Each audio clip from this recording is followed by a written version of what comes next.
Good morning, good afternoon, good evening, ladies and gentlemen, boys and girls. Welcome to Emergency Management Associates.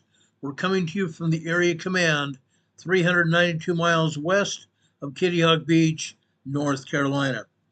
I'm going to wait just a few minutes to get people into our chat, so I know we have some people watching our program this afternoon. I'm going to adjust a monitor we have here, monitoring what's going on here.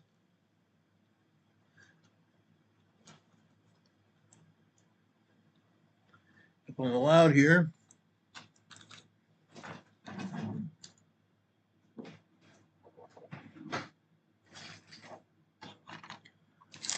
I see we've got a few people here. My buddy George is here. We have Nova Scotia Rich here. I appreciate Rich being here. He's Richard Smith here. He's got his own earthquake channel now, or I should say a disaster preparedness channel now. He's called Nova Scotia Rich Quake. We appreciate him as well. Guys, we're going to be talking about earthquakes. We're going to be talking about disasters. We're also going to talk specifically about Hurricane Erin before this broadcast is finished today. In fact, I'm going to start with Hurricane Erin in just about a minute here. Just give me just a second. When my mouse has died here, I'm wanting to make sure we're having connectivity here to make sure we're on the air, number one. I want to be able to monitor this program here. Okay, I've got my monitor up and running here, but this is a great thing. I appreciate my buddy George here. George is here off and on here. We appreciate him being here. I really value his assistance here in the chat. We have Jay Hardis here as well. Thank you for being here. Cassandra Goss is here. Jay Hart, Nova Scotia. Jacqueline is here. Thank you for all being here, guys. I'm going to start this broadcast now. George Orsis, planetary alignments. Yes, we have some planetary alignments. As I stated yesterday we started out with planetary alignments being Jupiter and Venus. Venus being almost just as large as Earth, having a very significant pull on the Earth. And also the moon is over there and the Earth, a planetary alignment. That is generating electromagnetic energy, electromagnetic radiation. What's the problem with that? The problem with that is the electromagnetic energy caused by those planetary alignments can penetrate through our magnetosphere, can penetrate through our atmosphere, heating up the atmosphere and also heating up the plates, heating up the surface of the Earth and going down into the core of the Earth as well. Just like plasma radiation coming from the sun. We talked about this on and on during months and years of our program. The plasma radiation from the sun, from the recent solar flares, goes out into space, and right now I believe it's at a peak of 650 miles per second. That is plasma radiation cooking through space. It's reached the Earth, and when it reaches the Earth, it does like this. Okay? It literally engulfs the Earth like this. It hits the Earth side facing the sun and engulfs the Earth like this. Planetary, or not planetary, but plasma radiation coming in contact with the Earth, completely engulfing the Earth. It heats up the plates, it heats up the faults, it heats up the core of the Earth, okay? Now, with that planetary alignment, with the electromagnetic energy and the plasma radiation also heating up our plates and the faults, as I've explained this before. All the gunk and grime, all the frictionless material that keeps the plates and keeps the faults in place, all that stuff, the dirt, the rock, the sand, the biological material, when that stuff gets heated up, it turns into a greasy-like, oil-like substance, allowing the plates and the faults to more freely move just like this. That's when we have earthquakes. This is when we have earthquakes, guys, and that's what we're seeing. Today, over in California especially, we've seen hundreds of quakes up and down from northern Washington state all the way down into Mexico. hundreds and hundreds of earthquakes. Now, yesterday we also mentioned that we had earthquakes around the, well, let me just show it to you. We had earthquakes over and around the Geysers facility, just 100 miles north of San Francisco. Let me take down our EMA banner. Let me take down our webcam and let me explain what's going on here. Okay. Again, the USGS map here. Now, what happened? We had that planetary movement, planetary alignment. We also had plasma radiation. Now, what's happened? As I have explained this before, okay, the plates are moving. We also have seismic energy moving in off the Pacific Ocean. Yesterday we had at least 100 earthquakes, and I believe we've had at least that many, even though the USGS has tempered down their satellite picture here. They are not even showing maybe 30 earthquakes here today. We've had at least a 4.1 earthquake here in the Geysers as well. 4.1 moderate earthquake. That does not happen very often here in the Geysers. Yes, we've seen 3.0s, we've seen 3.2s. Rarely do we ever get a 4.1 or 4.5 like we did today. That is significant here in the Geysers. This seismic energy is coming off the Pacific Ocean, coming off the surface, or actually not surface, I'm sorry, the bottom of the Pacific Ocean. The crust of Earth has seismic energy in it. Okay, that seismic energy comes over here to the North American plate. Okay, now, as I've explained this before, I want to make sure you understand this again. Okay, what's happened here? We've had a bunch of people over the years, dating back to probably 1950. Now, I don't remember when they established the Geysers facility, but they had men drilling into the upper magma chambers of this volcano here, the upper magma chamber of the Clear Lake volcano here. The drilling was down here in the Geysers facility.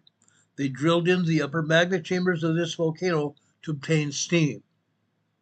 I explained this very thoroughly yesterday, and in fact, we showed several turbine facilities here in the Geysers area.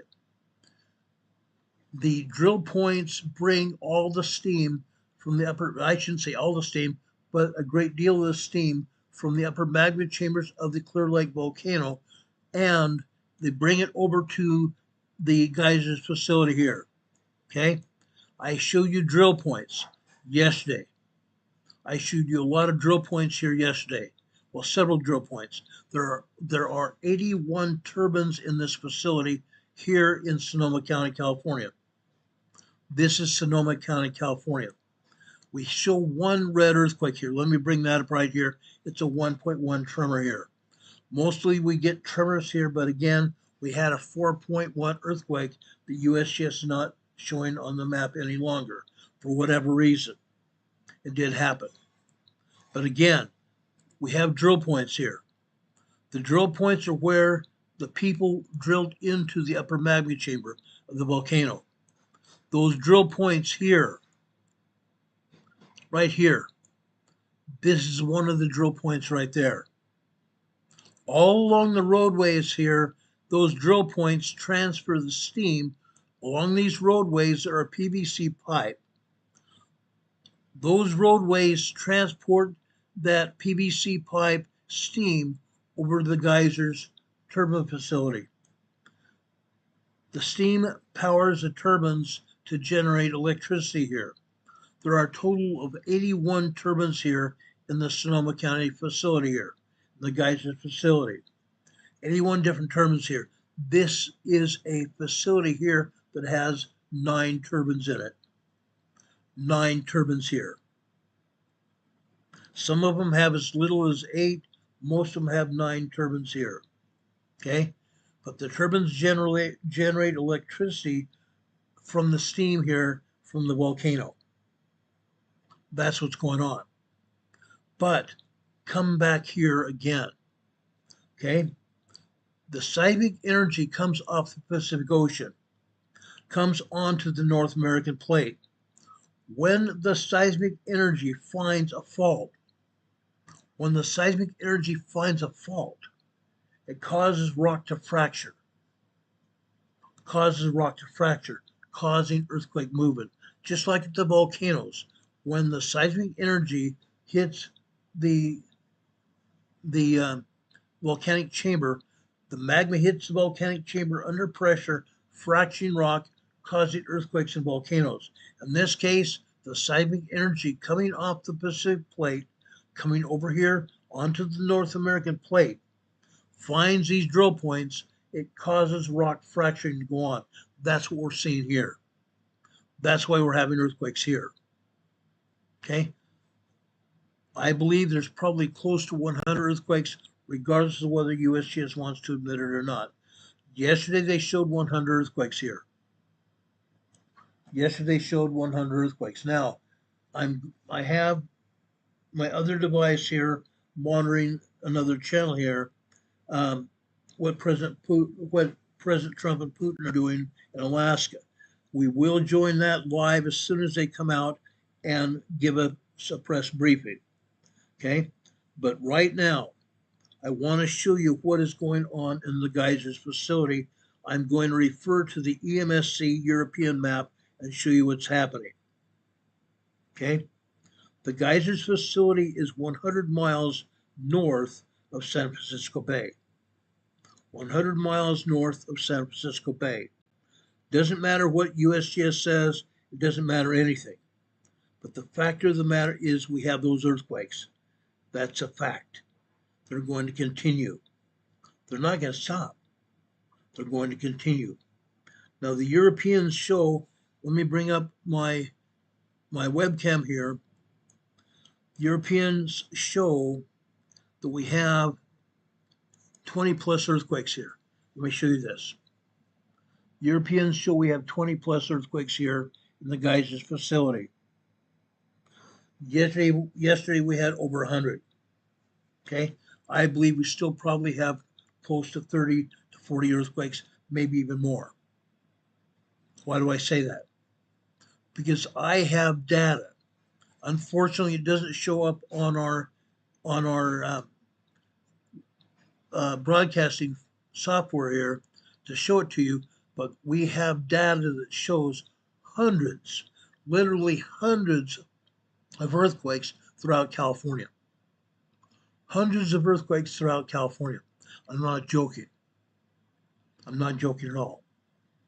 Hundreds of earthquakes up and down the state of California from north to south.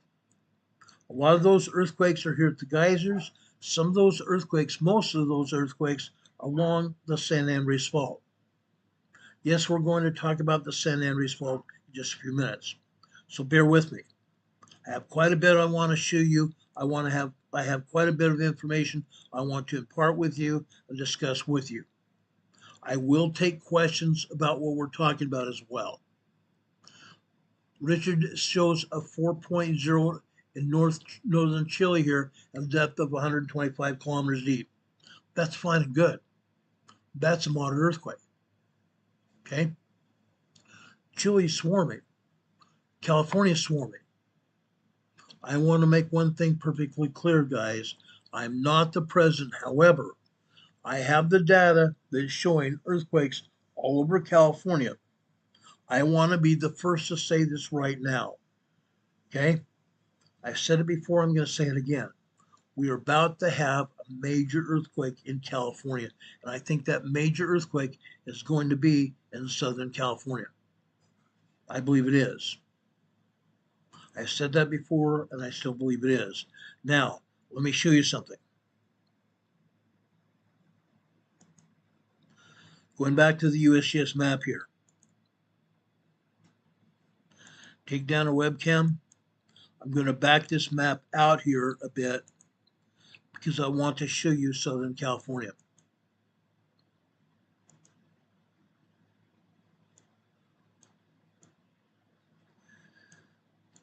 And it's not getting any better, actually. It's not getting any better. USBS, for some odd reason, isn't showing much of anything here on the San Andreas Fault anywhere close to LA. Nothing. Up here to the north, they're showing a 2.7 earthquake near Realtor, California. That's all fine and good. On another fault. Over on the San Andreas Fault here is a 1.1 tremor here. Okay.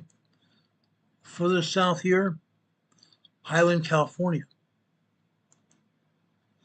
Okay. Loma Linda, a 1.5 tremor. Interesting, but no cigar. 1.5 tremor in Mira Loma. This is a 1.5 in Loma Linda. Okay. Further south here, Calamasa. This is a 1.0 tremor here, and just right next to it here,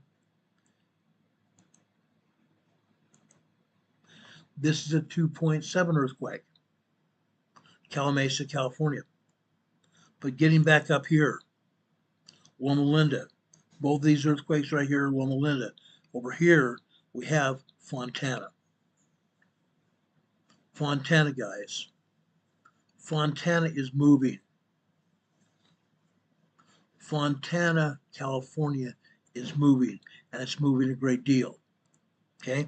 Now, just before I was coming on this program today to talk to you, I was bringing up some information here that I want to share with you. It's very important.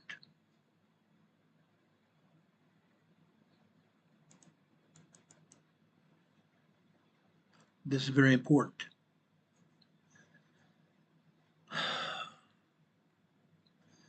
If you'll give me a second, I forgot to import the Fontana information here to show you. But Fontana is moving. It's moving a great deal. What USGS doesn't want to show us are the earthquakes.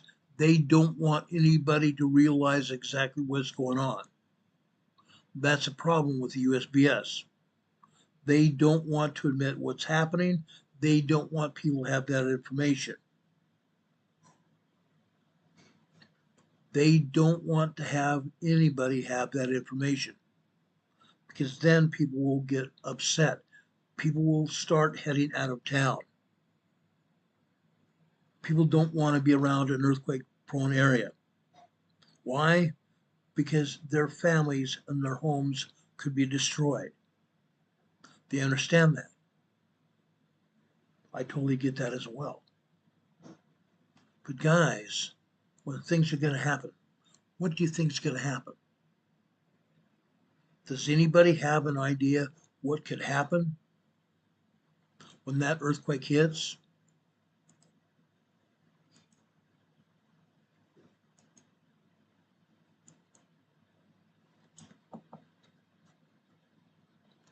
That earthquake is going to cause all kinds of problems. Literally. I'm not joking.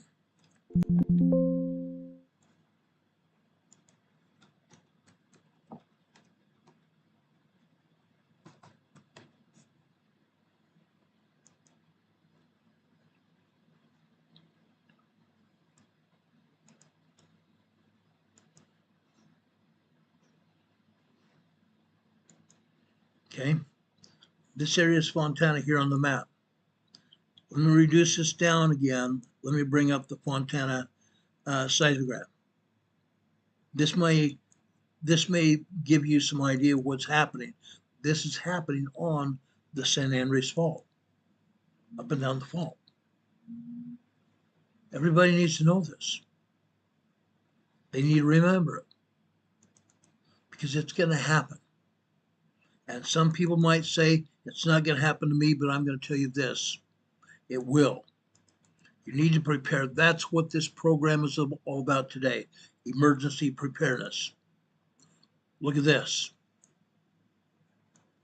This is a seismogram from Fontana. Earlier this week, we showed a seismogram that was completely filled, top to bottom, with at least 3.0, 3.5 earthquakes. That's what you see here. That's what you see here, but not as many. You see white areas here. I believe it was last Tuesday when we showed the Fontana sidegram, it was completely full. You couldn't see any white on the graph at all. But here we still see 3.03.5 earthquakes here. That's what's happening here on the San Andreas Fault. Regardless of what USGS wants to believe, it's happening. It's happening. Now, whether it happens this weekend, next week, or next month, I believe it could happen within the next 5 to 10 days. I believe we could have a major earthquake on the San Andreas Fault within the next 5 to 10 days. I'm not kidding. We've seen earthquakes on the San Andreas. We've seen earthquakes over Northridge. We've seen earthquakes in San Francisco happen in October. I believe this earthquake could happen within the next 5 to 10 days.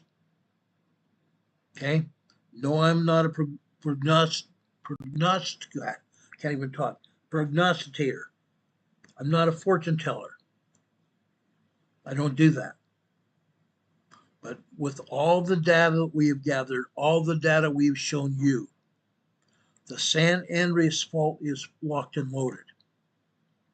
Completely locked and loaded. I could show you a bevy of seismograms here to show you the evidence of what's going on. This is just one right on the San Andreas Fault in Los Angeles County. It's locked and loaded. We're already seeing releases of energy here. These releases of energy is nowhere near what's going to happen. The releases of energy here has nothing to do with the 6.5, 7.5 earthquake that's about to strike this area. And I believe it's probably going to be closer to a 7.0. Okay? This is an idea. In just a few minutes, I'm going to give you information on how to protect yourselves and how to fortify your home against earthquakes and other things that are going to happen. How you can prepare yourself to get through the destruction that's going to happen. We're going to talk about that. I'm hoping everybody's going to listen to it as well, because this is going to happen to all of us. No, I don't live in Los Angeles. I live on the East Coast. However, guess what? We are not immune here. Again, just a few days ago, on the 8th of August, I showed you some pictures that happened at a 5.1 earthquake, just an hour and 20 minutes north and west of me in Sparta, North Carolina. Happened 5 years ago. It's going to happen again. It will happen again. Okay? Right now, I want to talk about Hurricane Erin. I would ask you all to please pay attention to this video here. This comes live from Fox News Weather.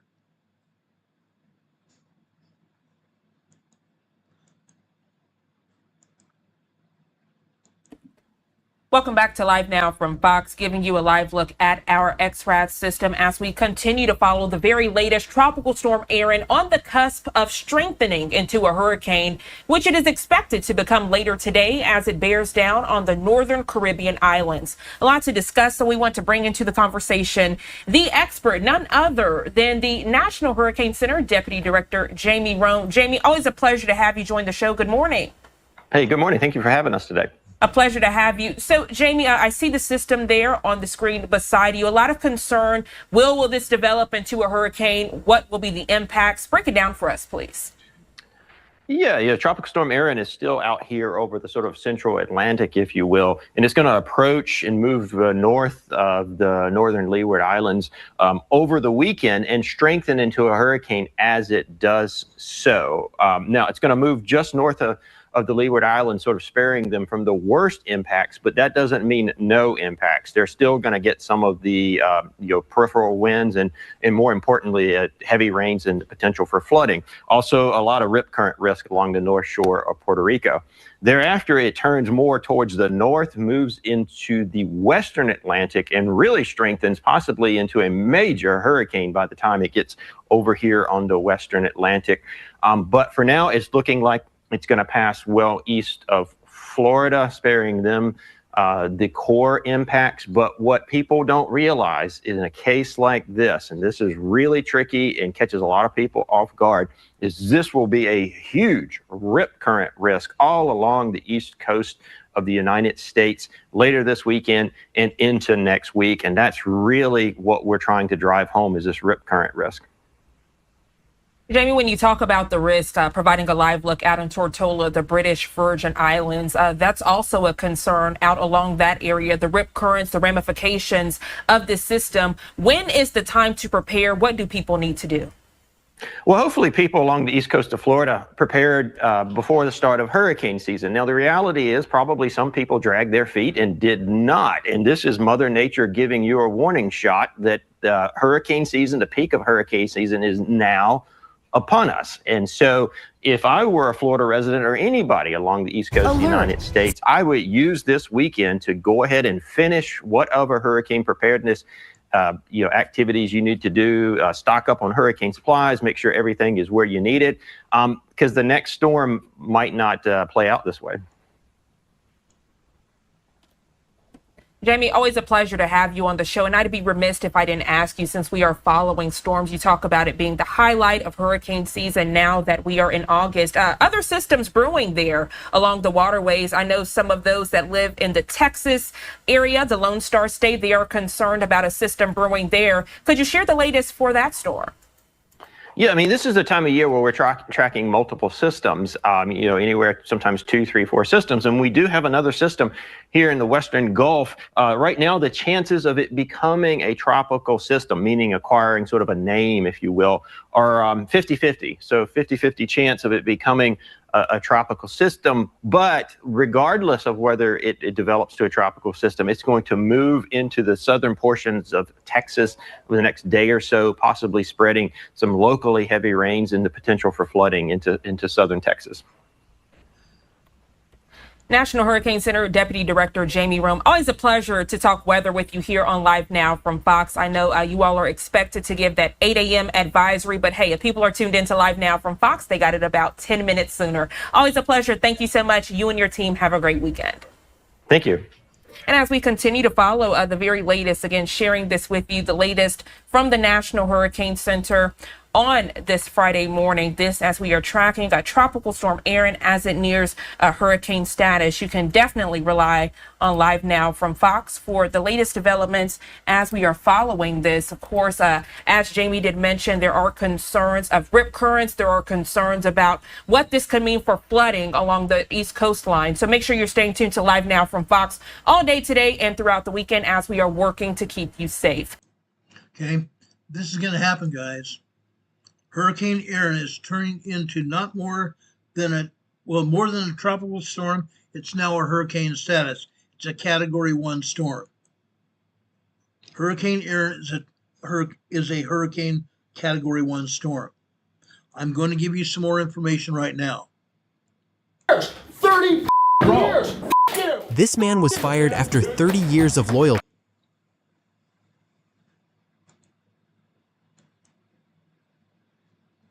Another developing story we're following for you here on Midday. Let's get to Melissa Nord. And we've been watching, Cheryl, this tropical system, Erin, for the last several days. And, it had a little increase in its intensity last night, and then it didn't look as impressive at 5 o'clock this morning. Well, now, really, the last few hours, the sun's come up, and this thing is getting its act together. So hurricane hunters flying into this storm have determined flight level winds are over 80 miles per hour. So they're estimating this thing has winds of 75 miles per hour now. So we now have hurricane Hurricane Erin, the first hurricane of the season in the 2025 Atlantic Basin, and this will become the first major hurricane of the season by the end of the weekend. In fact, in advance of Erin, there are tropical storm watches in effect for the northern Leeward Islands, and later today, we're already going to see those wind speeds coming up a little bit. So by 8 o'clock tonight, winds up to 85 miles per hour. Then by tomorrow morning, becoming a Category 2 hurricane. At that point, we're expecting some of the outermost heavy rains to be impacting the northern Leeward Islands,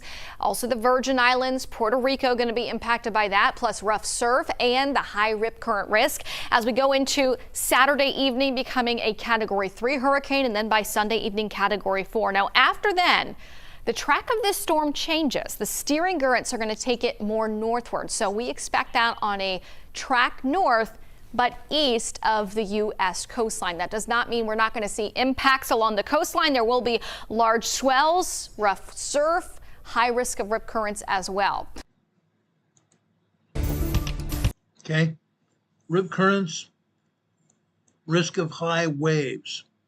We talked about this last night. Okay, I want everybody to understand what's actually happening. This is important. This is vitally important to everyone that lives up and down the east coast of the United States and also into Canada, even upwards north into Nova Scotia, Canada, where Rich lives, Rich and his wife. What does this mean? High winds? Yes, high winds, guys. Probably 35 to 40 mile per hour winds along the coastline of the United States and Canada. Also rip currents. High waves, probably 4 to 5 foot breaking waves along the shoreline. This is not just going to be one wave, but many waves, multiple waves. Okay? We're going to have the waves breaking and then the rip currents. People don't understand what rip currents are. Rip currents come into the shoreline and then they take the water back out to sea. If you get caught in rip current, it will take away from the shoreline and drag you out to sea. The only way you're going to get out of it is to swim parallel to the shoreline and possibly get out of the rip current. Possibly, I'm saying. Some people are not strong enough to get themselves out of the rip current, even swimming parallel to shore. If you're on a surfboard, that helps because the surfboard is more buoyant, keeping you above the water.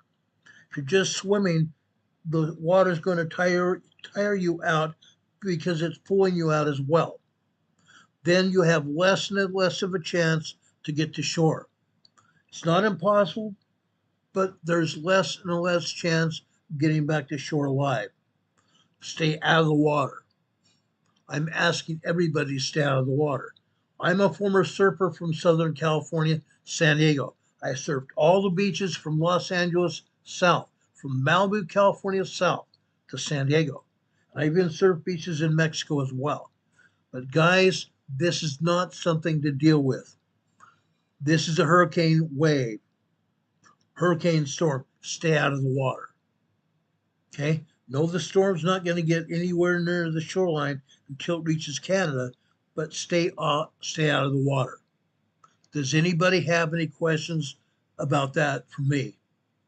I want to make sure we get this information out to everybody. I believe it's important information. Any questions?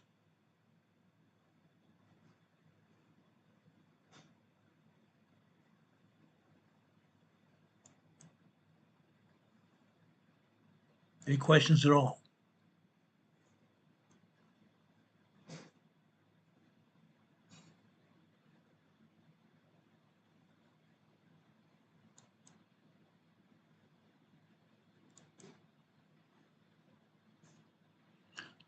Rich says he keeps putting out information, and he needs to keep checking. We all do.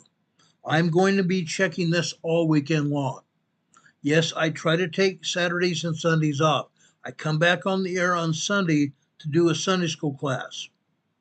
But I try to take weekends off, but I'm going to be back checking everything all weekend long, checking Hurricane Erin. I'm going to be also checking earthquakes. because I just got through telling you about what is happening in California. Hundreds and hundreds of earthquakes in California today. I'm being straight up with you. I'm being totally straight up with you. You need to understand what's happening. Everybody's life may be in danger here. Everybody's lives might be in danger. Okay? Does anybody have any questions about these storms? Total Vagabonds is over in the Emerald Islands of Ireland. He says, have a very good evening. Total Vagabonds, it's great to see you. Very good to see you. Now, the USBS is not showing all the earthquakes at all. Now, right before I came on the air, I saw an earthquake over in Scotland. Yeah, in Scotland. Okay? The Emerald Isles doesn't usually have earthquakes, but today in the United Kingdom in Scotland, let me show you this. In the United Kingdom and Scotland, we had a 1.6 tremor here. 1.6 tremor in Scotland.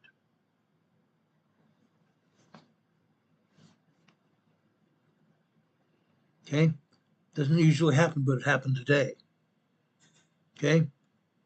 Things are happening all over the place. Literally. Okay?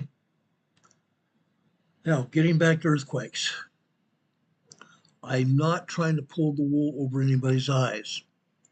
I'm very serious when I tell you that we're having earthquakes, literally everywhere. I'm very serious when I tell you that these earthquakes might affect you where you live in California. These earthquakes might be affecting everybody where you live, no matter whether it's in California, somewhere else here in the United States, or around the world. I'm very serious. Earthquakes can happen anywhere at any time. Earthquakes can happen anywhere at any time. Okay? Now, let me talk to you about this. Okay? As I said, we've had numerous earthquakes and tremors up and down the entire coastline of California, mostly in the LA, Los Angeles extended urban area, literally everywhere. But I'm very serious about this. When I tell you I believe there's going to be a major earthquake, I'm being very serious about it. I'm not trying to scare anybody. That's not my point here. My point is to make sure we get the word out. We want people to be prepared. Being prepared is just the gist of this program. It's the meaning of this program. We've been talking preparedness for years and years and years. I'm serious about it. The last 24 hours, if not for weeks and even months, the San Andreas Fault and the entire state of California has been rocking and reeling. Now, today, they came out and said, and I'm talking about the USBS and Caltech, they came out and been saying that over 100 earthquakes throughout California, and I'm going to tell you this, there are over 400 earthquakes in Los Angeles. When they say there's over 100 earthquakes, they mean it. A lot more than that.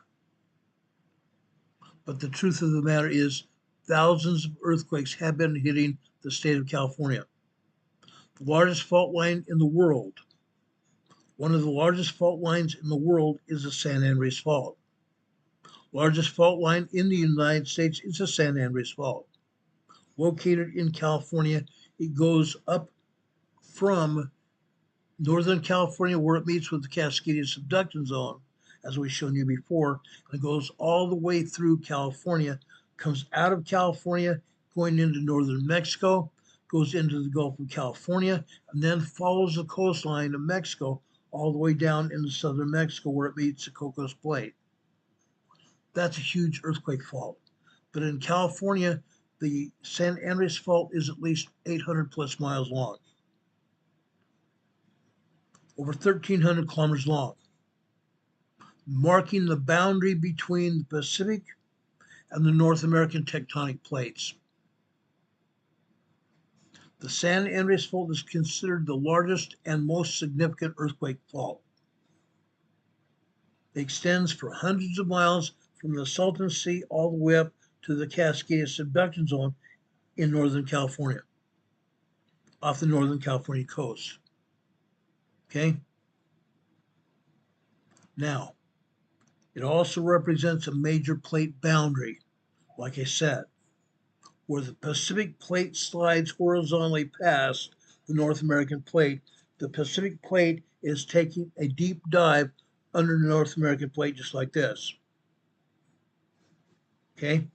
That process causes significant seismic activity.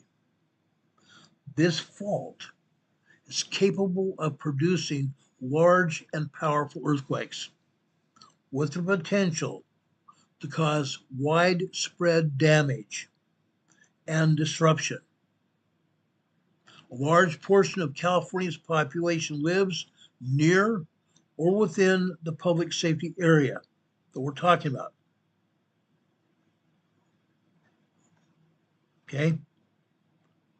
A large portion of California's population lives near or within the fault zone, making it a significant threat to public safety.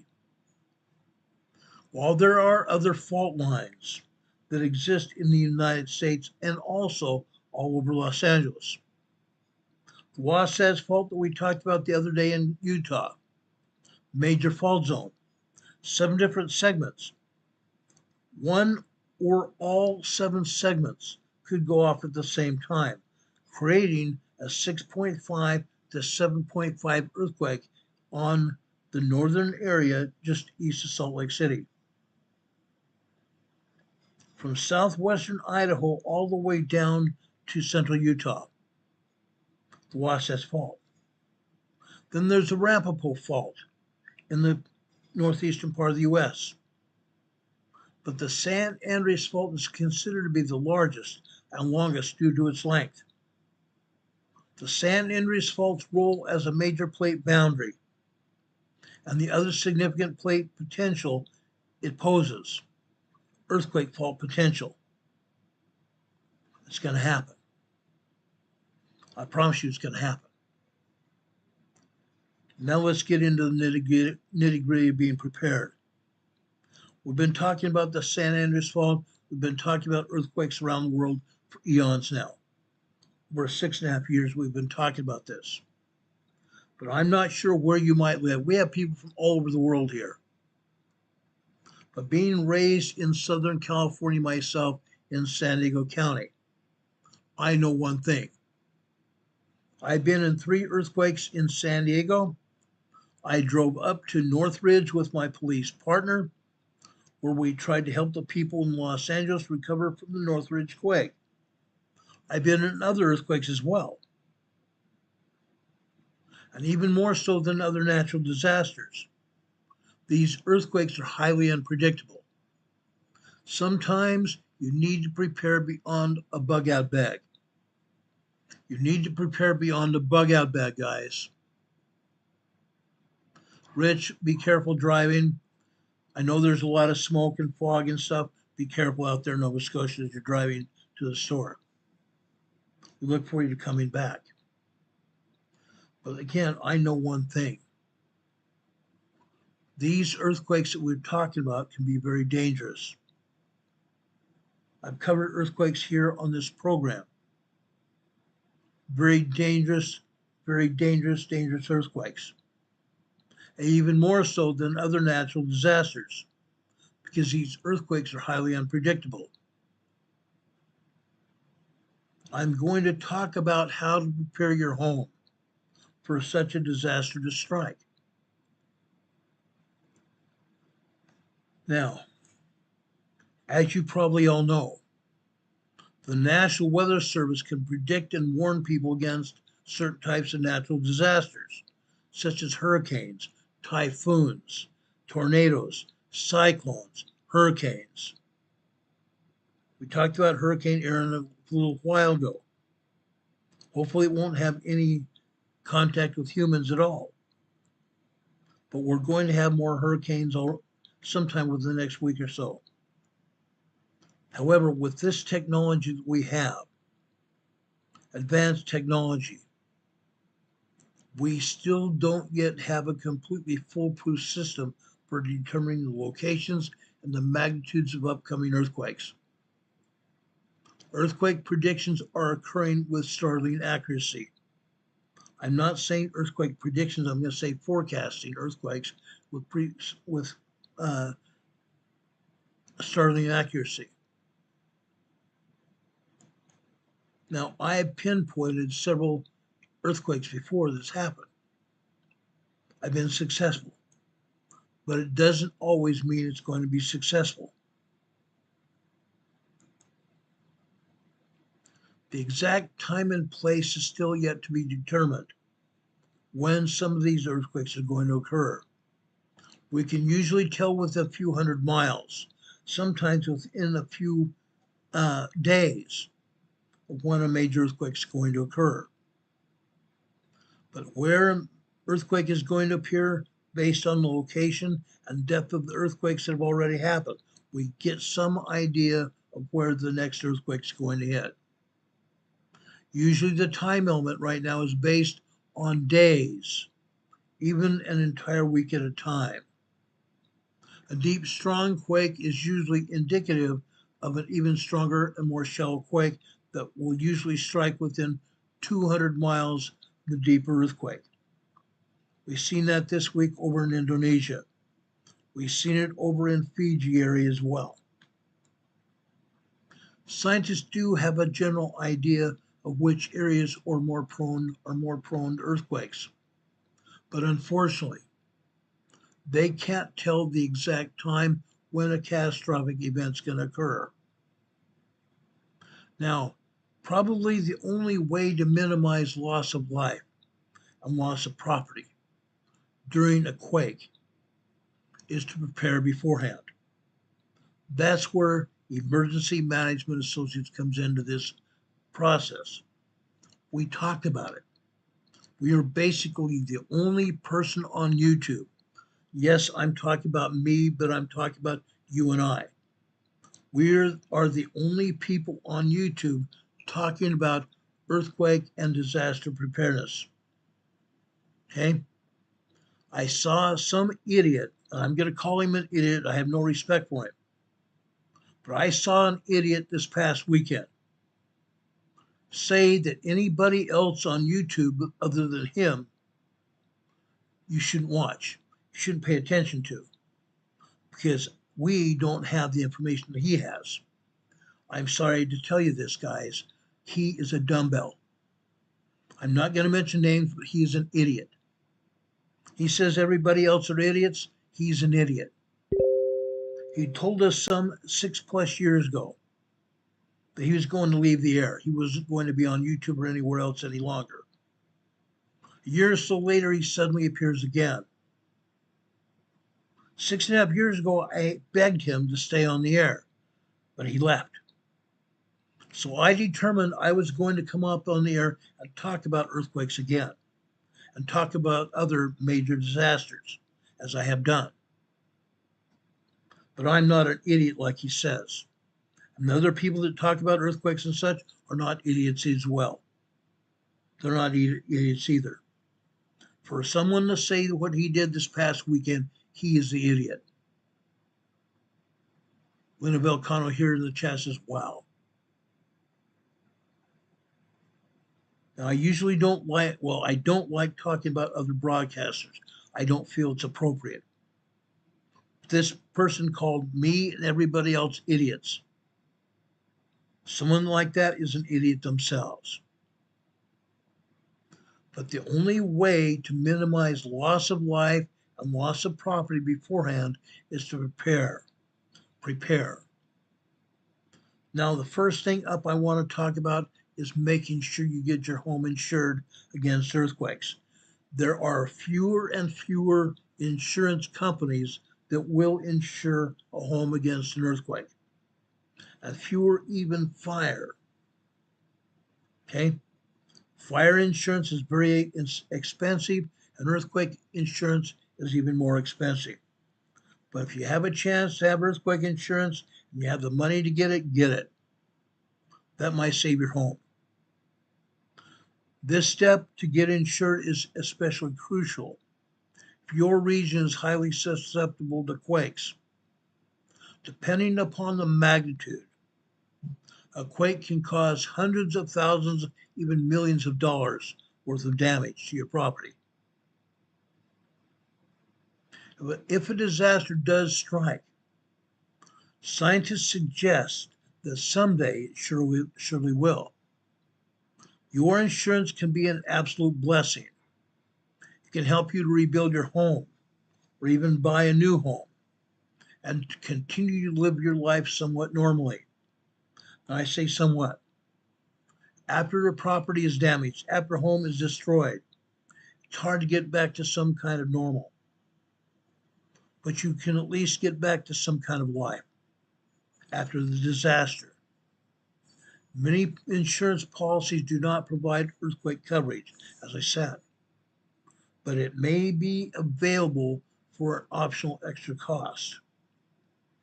If you already have a policy in place, upgrade it so that it covers earthquake damages as well. All the information that I've got for you here can't help you that much if you don't do anything to protect yourselves, such as getting insurance. Please don't make the mistake of ignoring this step. Take a look at places that have had or been affected by hurricanes, such as Hurricane Katrina, that I was there after the hurricane hit. Many people have not even been able to rebuild their properties after Hurricane Katrina. They haven't been able to rebuild or refurbish their properties or homes due to lack of funds. Unfortunately, they are forced to live in rundown homes and temporary shelters, even years after the cataclysmic event happened that shook their world forever.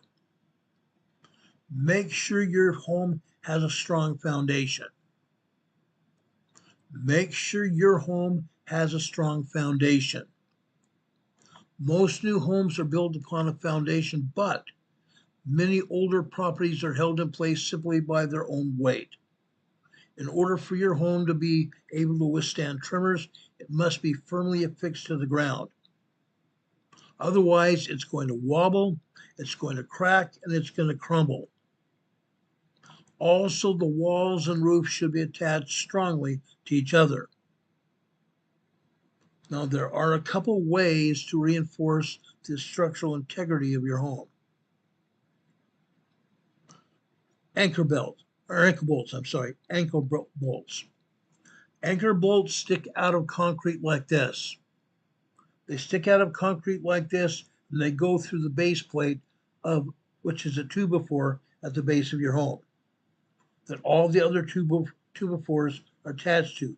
All the upright walls of your home are attached to these 2x4s and are attached to the base plate through anchor bolts. These steel plates also do the job of protecting you. These anchor bolts procedure is not going to be as expensive as you think. Spend a few $100s and prevent your home from crumbling or being overturned, or even sliding off the foundation during an earthquake. Sliding off the foundation that we saw over in Sparta, North Carolina, that I showed you pictures of. Those homes and buildings slid off their foundations. Now, something else you need to do. My father was a masonry contractor. He was a general contractor. He always was telling people this fact here. Fix cracks in your walls. Fix cracks in your roof if you find any cracks. Fix cracks in your walls and fix cracks in your roof. Brace the cripple wall of your home. A house's cripple wall is usually its weakest part. This is the wall between the foundation and the first floor. The cripple wall is a wall between the foundation and the first floor. Okay? Reinforce your chimney and other attached structures such as a garage or joint sheds. Reinforce your chimneys. Reinforced concrete fall, unreinforced concrete falls. We saw that in 1959 during the earthquake west of Yellowstone. Unreinforced masonry fell during the 7.1 earthquake. And yet we're talking about at least a 6.5, 7.5 earthquake in Southern California.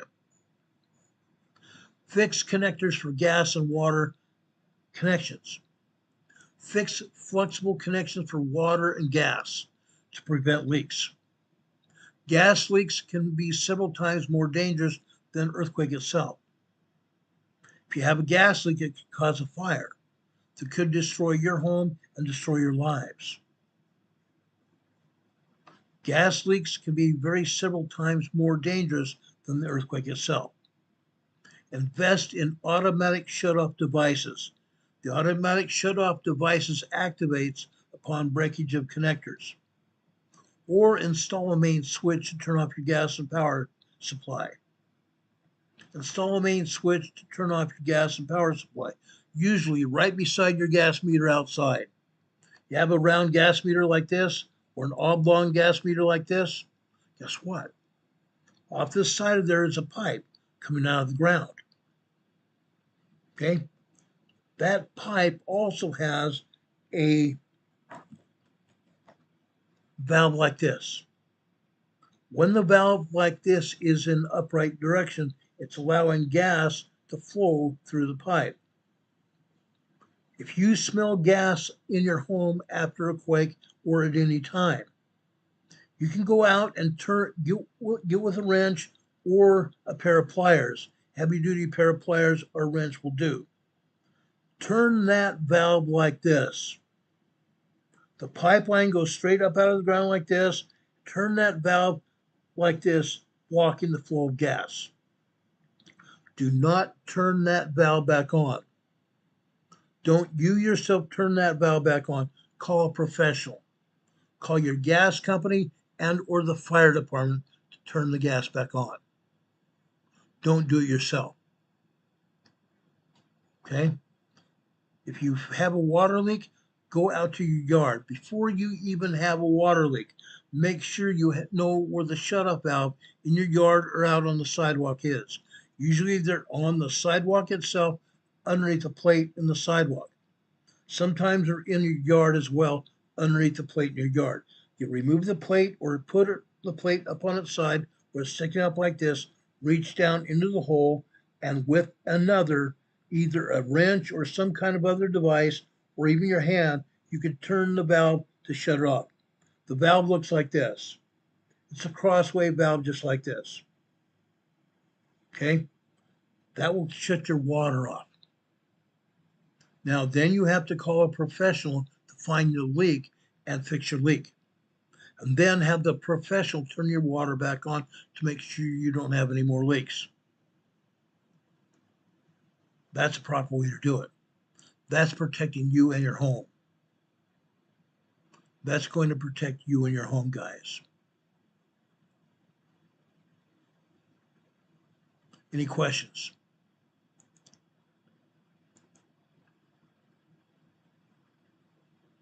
Now, your electricity supply. On your electric panel, either on the outside of your home or inside your home, you have a panel. When you have an apartment, usually the panel will either be in a closet or on an outside wall. You can go to that power box, lift up the power box cover, and look. You can look at breakers. You can turn off individual breakers in the breaker box. And just flip them off. That's all you have to do is flip them off. They go usually sideways or up and down, but you flip the breaker off. Okay? But you can also have a main switch to turn off. All you have to do is pull it down and turn it off. Turn the power supply completely off. If your home has any plumbing or electrical faults, get them repaired as soon as possible. Know how to shut off your gas and electricity. This is an absolute necessity. You can purchase a gas wrench. I've shown you the gas wrench I have in my 72-hour kit. It's downstairs. No, it's not. I had it downstairs. Right now it's up across on the outside wall of my office here. I've shown that to you several times. It's a wrench that you can use to shut off. I can use it to shut off the gas, and I can also use it to shut off the water in my home. But you can purchase that from any Home Depot or Lowe's supply store. Home Depot or Lowe's or any hardware store should have that gas shut-off wrench. Okay? Go to your home improvement center and ask for it. Okay? The home improvement center and or the local fire department will show you how to use that gas wrench to turn your gas off, and how to turn your electricity off at the main power box as well. Okay? Now, many people ignore this completely. Understand this. Glass becomes your sworn enemy during natural disasters. Glass becomes your sworn enemy during a natural disaster. Let me give you, for instance, it happened to me. Back in approximately 1990, I want to say 92, something like that, on a Sunday morning, we had a 5.6 earthquake near where I was living. The earthquake lifted me up off my bed, and threw me onto the floor of the bedroom. Right above me was a 4-foot long, probably 3.5 foot wide plate glass window. The ground was shaking. My home was shaking. My apartment building was shaking. I heard it. I looked up at the glass, and the glass is moving like waves in the ocean. I'm going, holy crap. I quickly got up off the floor, rolled across the bed, grabbed my shoes from off the floor on the other side of the bed, put my shoes on, threw a pair of pants and a shirt on, and ran for the doorway of my apartment building. First, I ran through the bedroom doorway. At that time, the people said, the experts said, that your doorways were probably the most secure place during an earthquake because it had a great big huge header board above the doorway. Guess what? That is not the safest place anymore. Okay? While I was standing in the bedroom of that doorway, I saw pieces of my ceiling falling to the floor of my home. I said, this isn't good, because I had an apartment above me that could fall in on me because pieces of my ceiling were falling. I was going, crap. So I ran through the front door and threw the front door open. Now I was standing in the doorway of my front door of my apartment. Then I realized there was a concrete landing above me as well. Not a good idea. The concrete landing above me was dropping pieces of concrete on my porch. I'm going, that's not good either. My lady friend lived above me. We had no relationship at the time at all. She was just one of my neighbors. But her landing was putting pieces of concrete on my porch in front of me. I thought, oh crap, this isn't good either. If that landing collapses, it may come in and slam me in the face. So I looked around. I quickly ran outside to the common area, to a grassy area, away from any power poles, away from any trees, and anything else that would fall on me, away from the buildings. I stood there. I've told this story many times before. I stood there, thinking that was a safe place. Then there was this old Indian man from the Indian tribe that ran out of his apartment across to me. He threw his arms around me, shaking, completely scared out of his mind. Meantime, he was choking the wind out of me. Then my neighbor, lady friend, bolted down her landing, bolted down the stairs, ran over to me as well, and threw her arms around me. I had two people shaking the life out of me.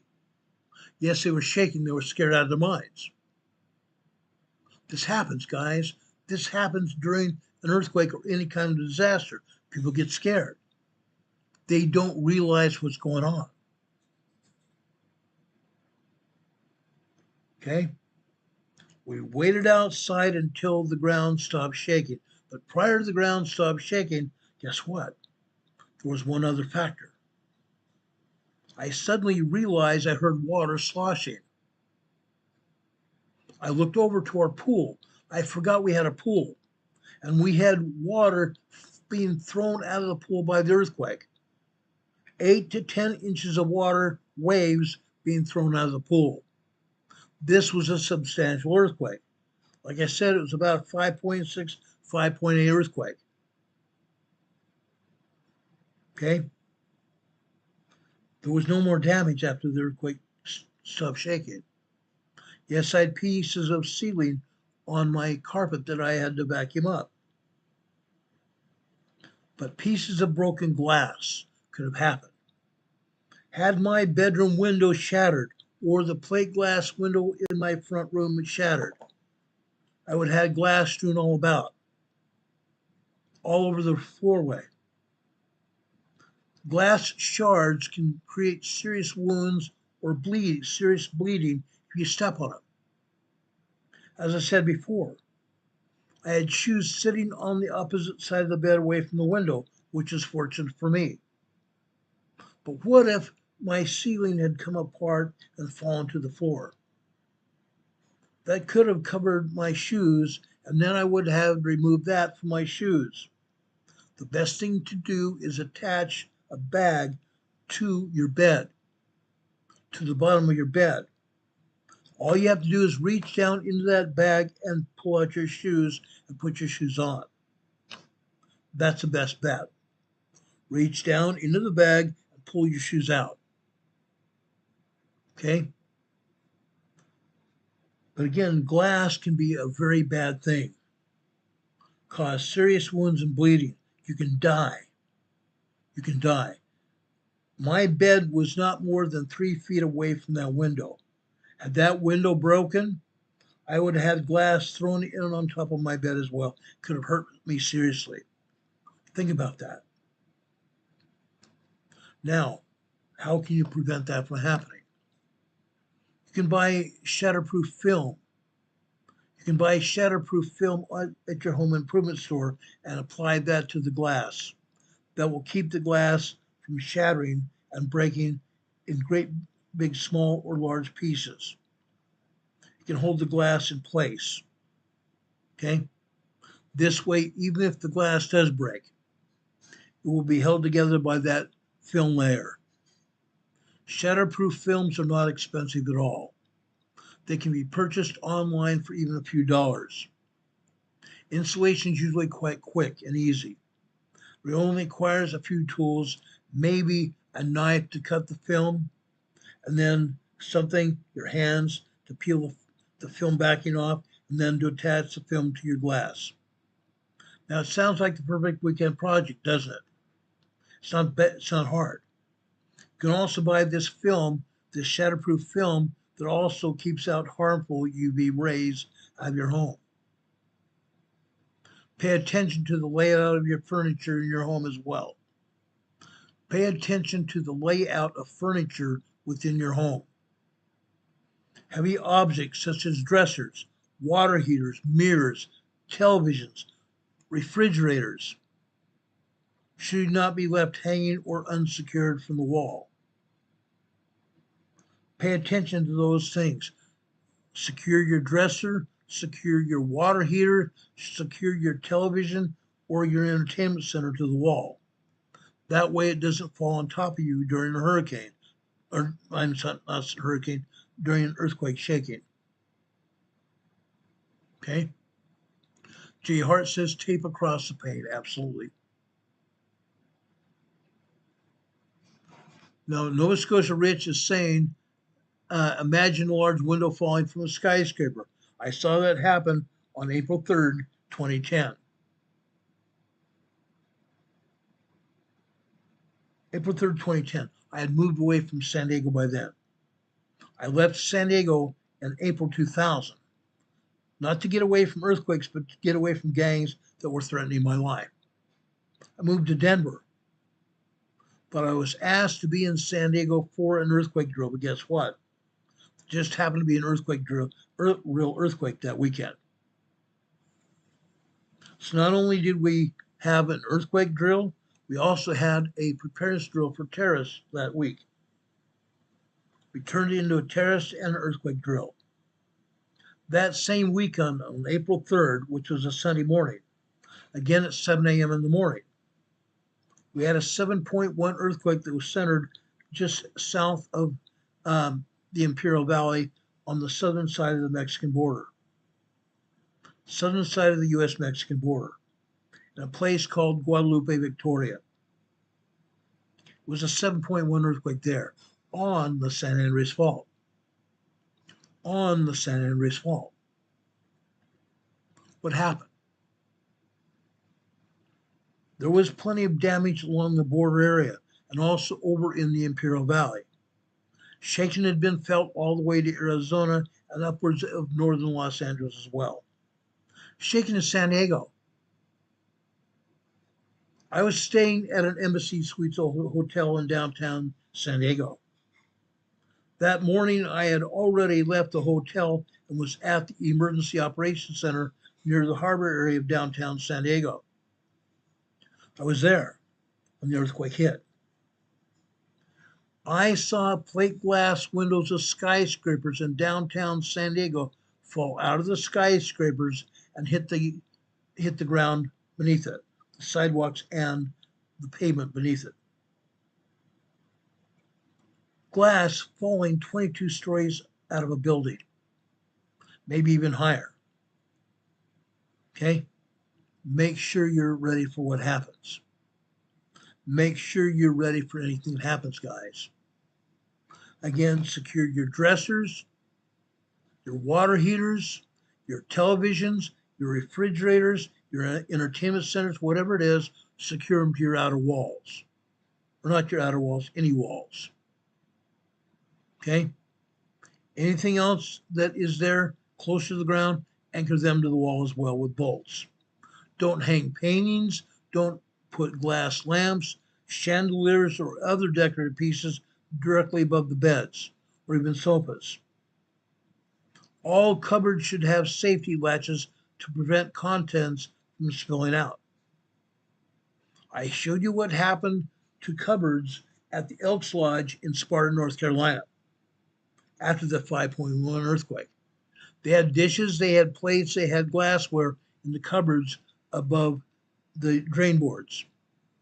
That 5.1 earthquake threw those glass and porcelain plates out on the floor, breaking them into a million pieces. You can put safety latches on your cupboard doors to prevent contents from spilling out. Also, don't put pesticides, cleaning agents, paint, and other chemicals on top of wardrobes or on high shelves. Think twice before investing in a glass tabletop. Think twice before investing in a glass tabletop. You should have a sturdy piece of furniture to hide under during an earthquake. Yes, a sturdy piece of furniture such as a desk or table to hide under during an earthquake. That's now considered the safest place you can be. When you feel the shaking, get underneath a desk or table, then hold on to the legs. Hold on to the legs of the desk or table and keep the desk or table over the top of your head and your body to protect yourselves.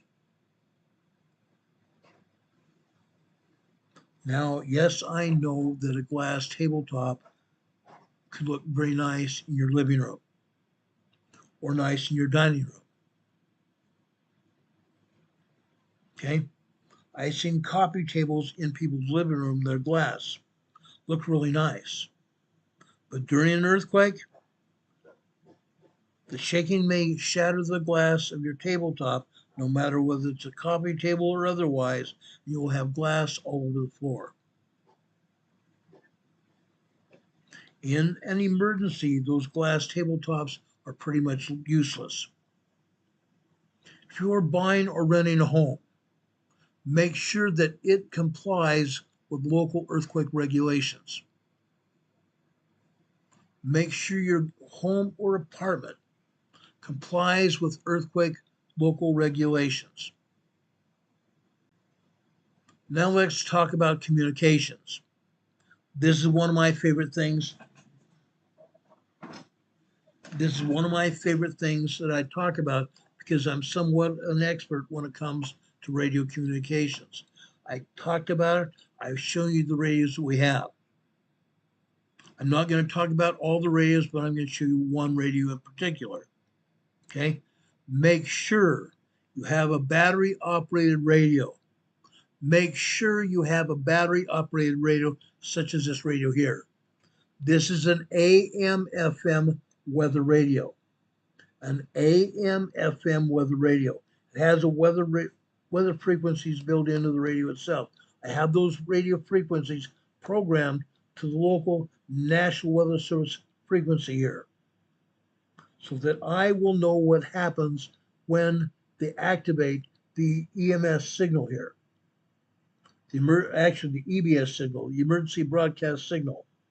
When it is activated, you can get weather updates, and if there is a local emergency, the local political figures in your area will be able to give you up-to-the-minute information through the National Weather Service frequency in your area.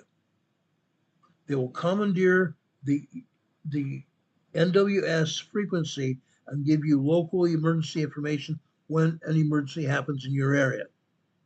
So get this radio. You won't regret it. Next thing you need to have is batteries. I have a whole mess of batteries in the drawer right to my right here. I have A's, I have double A's, I have C's, I have D's, and I have 9-volt batteries. A bunch. I have batteries for all kinds of flashlights. I have batteries for all my radios here.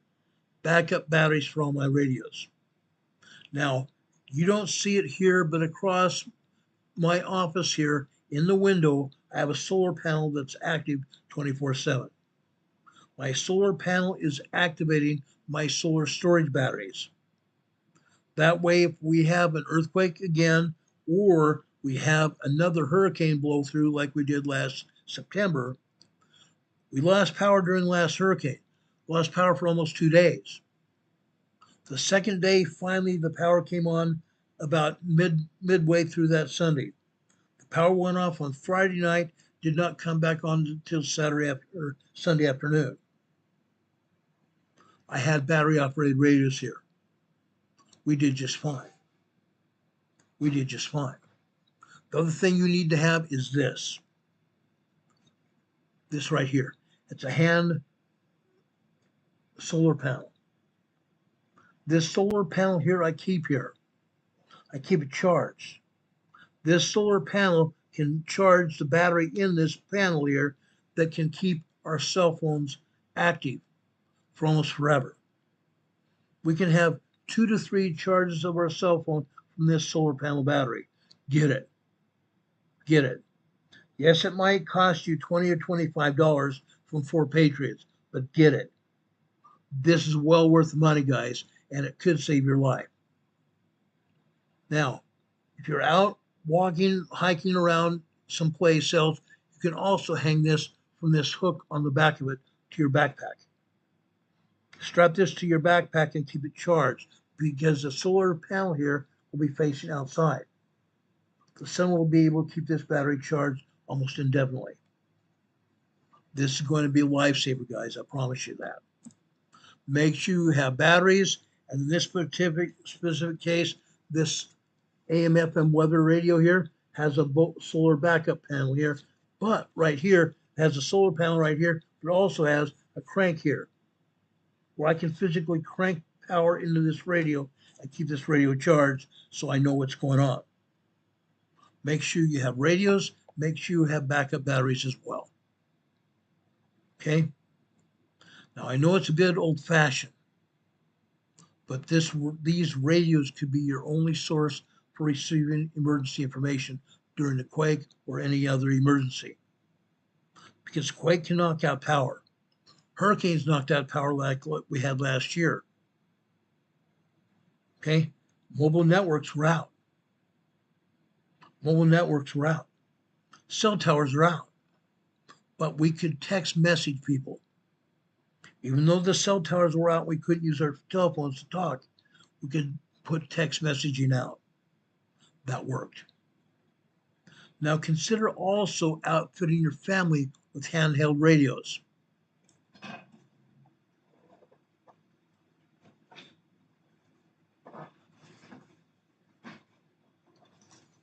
Handheld radios like this, okay? Now this is a GMRS radio. It also has family radio service frequencies in here. GMRS radio is General Mobile Radio Service. Requires a license to operate. I have a license. I have a radio license to operate those frequencies. But the family radio service frequencies don't cost anything. You don't have to have a license.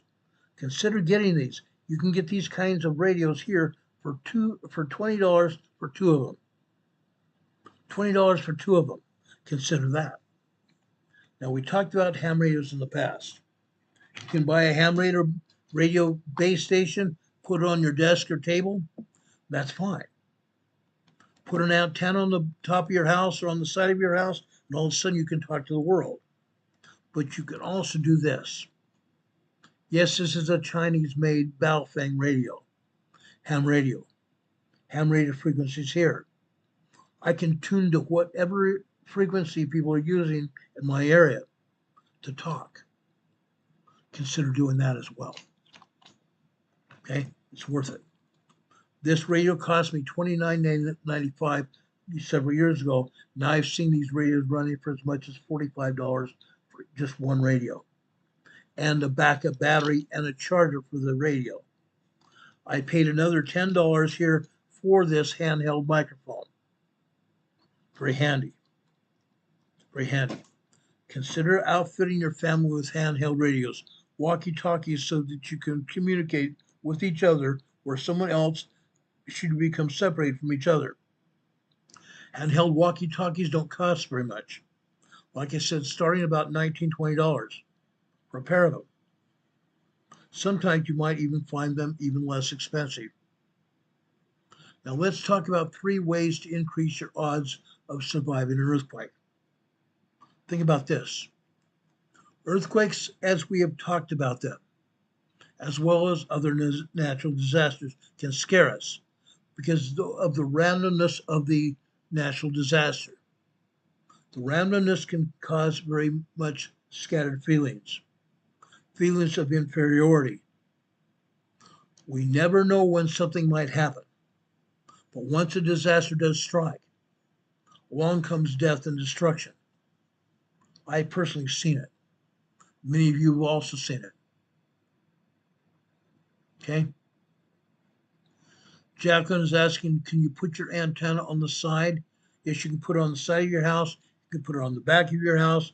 You can put it in the ground in your backyard. You can put it on an antenna in your front yard, whatever you want to do. You can put your antenna on the top of your house as well.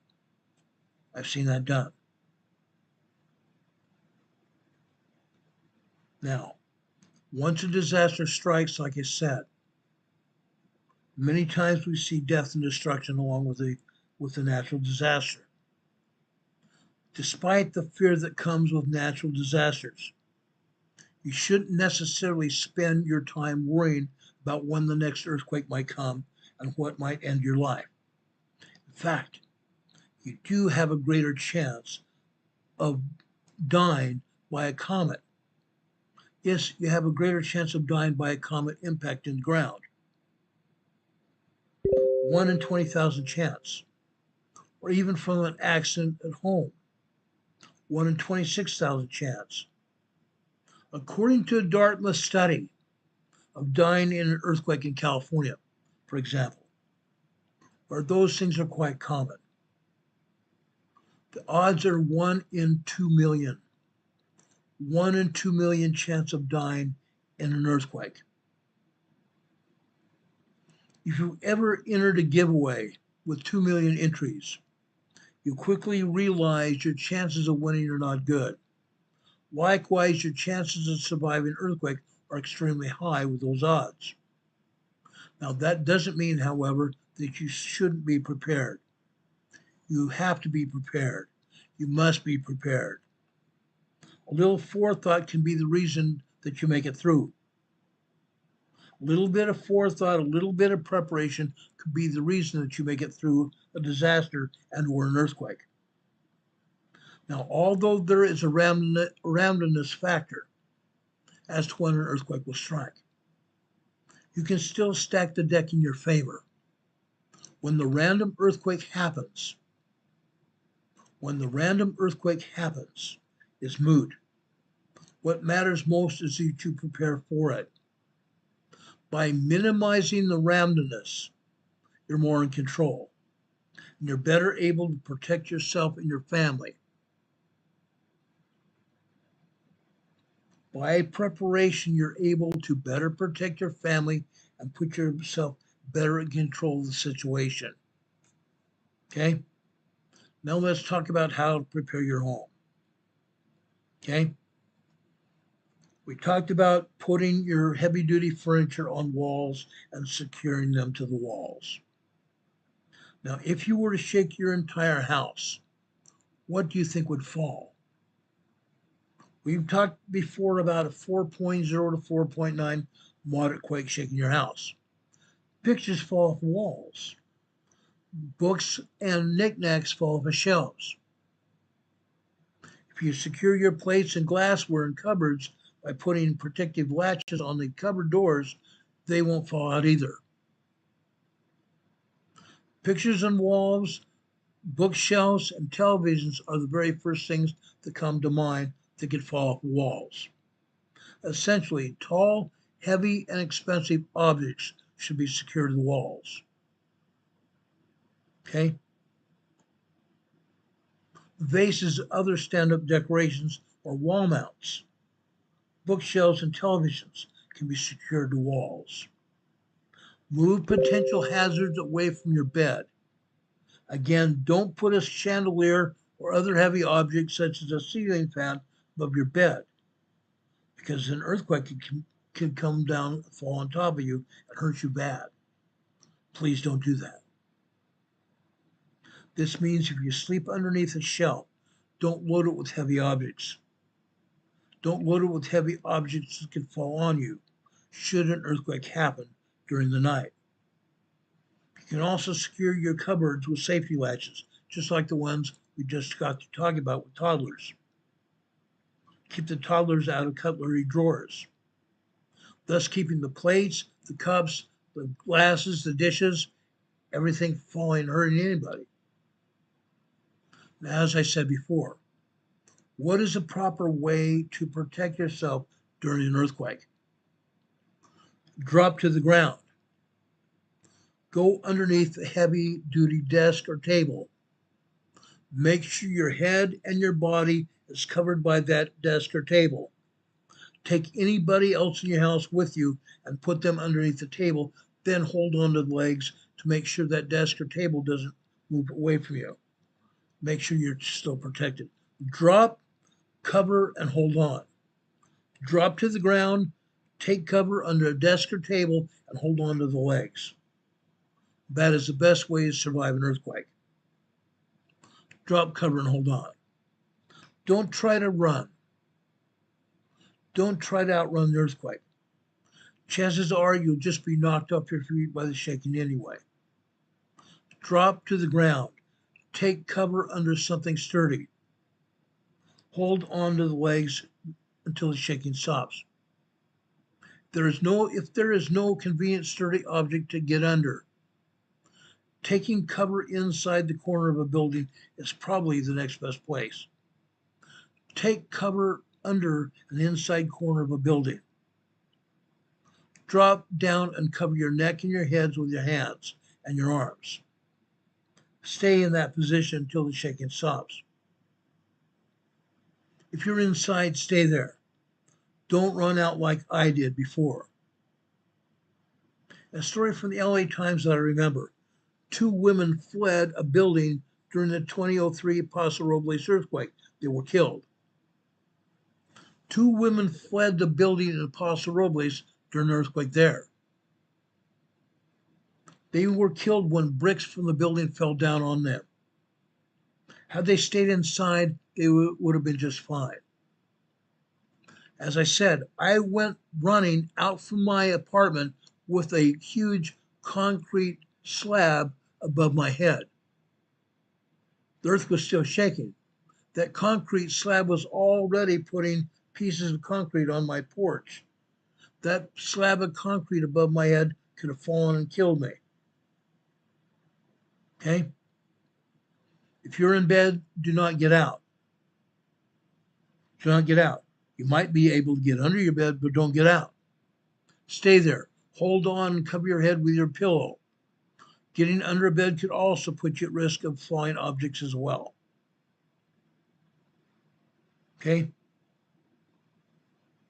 Getting out of bed could put you at risk of falling objects. Getting underneath it can help protect you from falling objects, such as broken glass or other debris on the floor. Have an emergency kit. We've been talking about emergency kits for years. Following a disaster, what might life be like without a kit? Without an emergency kit, you could be out of food, you could be out of water, you could be out of supplies that might help you keep you warm at night and without power. First aid supplies are very useful.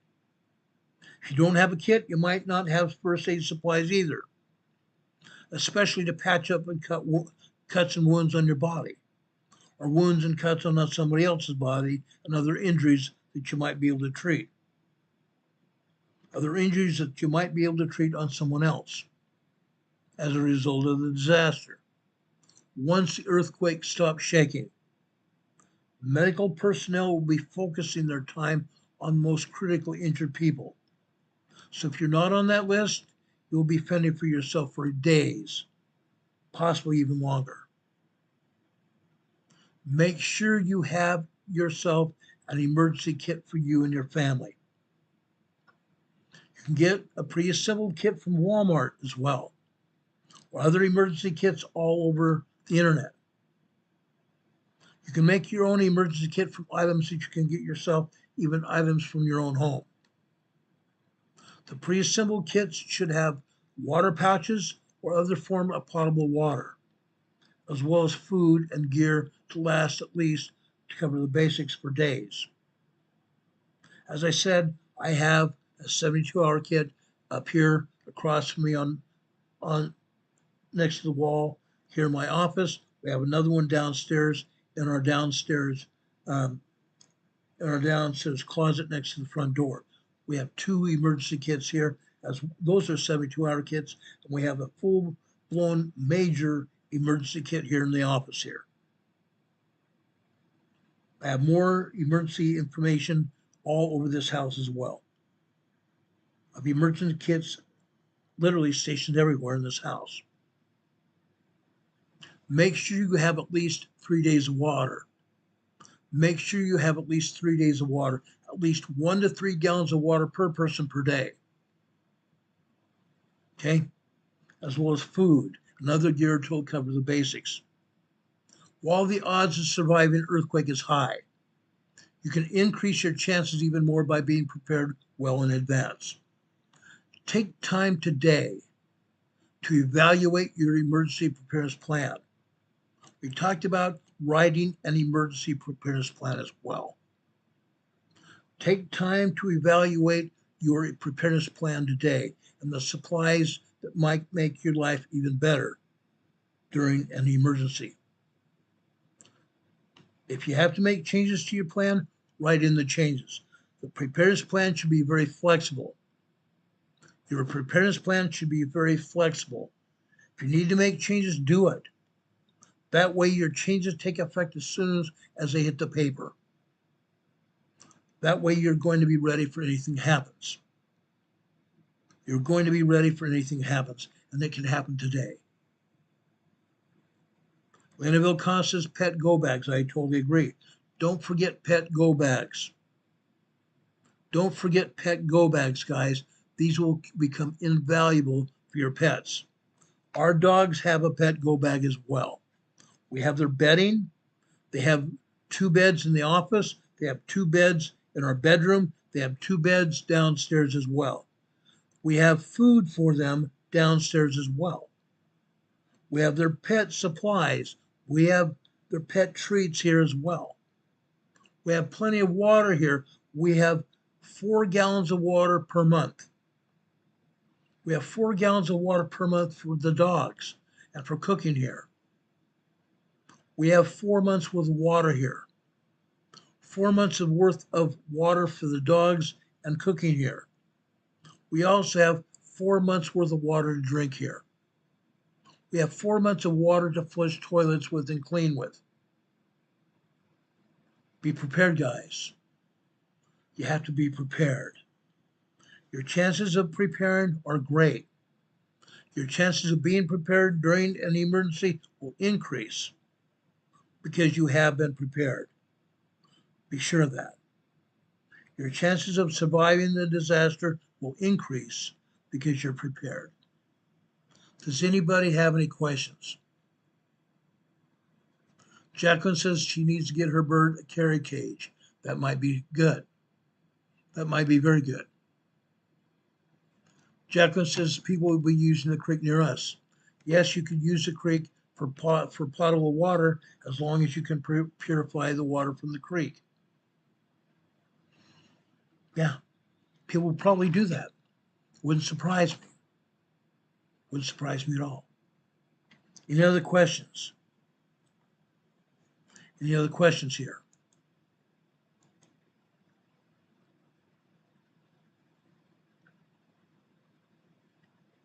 Now, according to the information I get from Right Side Broadcasting, President Trump and President Putin have not gotten out of their meeting.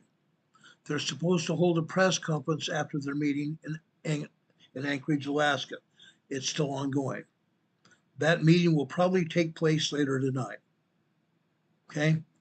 If that takes place later tonight and we have the opportunity, we'll come on the air and broadcast it here on this channel. I've gotten permission from Right Side Broadcasting to simulcast their press conference here. I've got to deal with Right Side Broadcasting during any kind of emergency to come on the air and show their program. Any questions, guys? Any questions about anything we talked about tonight? It's important. There isn't anything more important than what we talked about tonight. I'm asking all of you to also do this. Please do this. Share this program far and wide. Share this program with your family, your extended family, your neighbors, your friends, the people you associate with on social media, and also the people you work with. You shouldn't be afraid to share this program with anybody. We don't put out information that was going to scare anybody. We don't put out any information that would put people in jeopardy of their jobs. But we want people to be prepared for any kind of emergency. And your boss, your employer, should also have an emergency kit and emergency preparedness plan for all of his employees. That's a fact. That's a fact. Does anybody have any questions for me?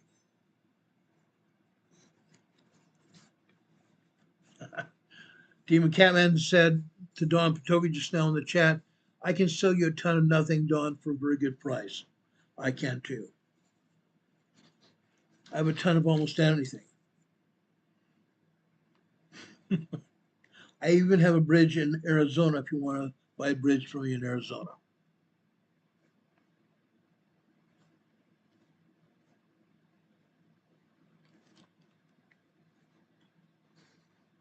Any questions? I appreciate everybody that's here. After our program is finished or done, before we leave the air, I usually leave you with a spiritual message, a devotional sorts. I'm going to do that right now. I'm going the fourth chapter of James in the New Testament.